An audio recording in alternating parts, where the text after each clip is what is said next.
made great stuff sometimes where I find myself doodling and all I have is some terrible kids paint. That's what I use for this, because I like it.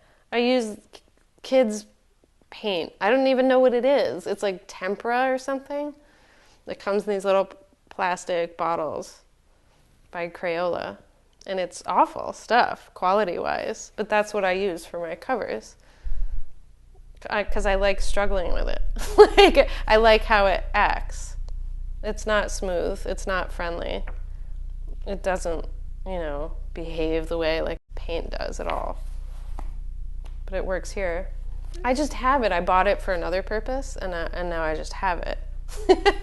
And instead of reaching for the nice paint, I am mostly reaching for the not nice paint.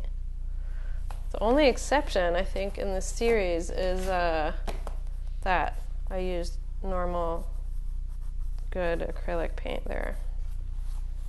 This is so much nicer, though. It's really gritty. It's really rough.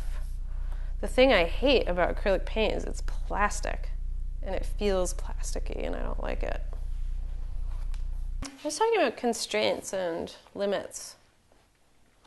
I have no idea what it's like to, have some beautiful office and studio with like awesome, marker and pen and beautiful paper. I have no idea what that is or what that's like. And so much of my stuff has been made on the fly wherever I can't tell you how much art I used to make at my old job.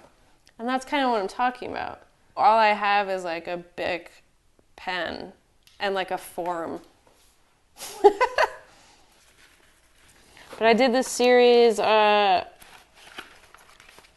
the last regular job I had. We had to make our own little time cards, and every week I would make a new one.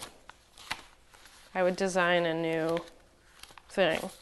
And I made this cool envelope, and then every week I designed a new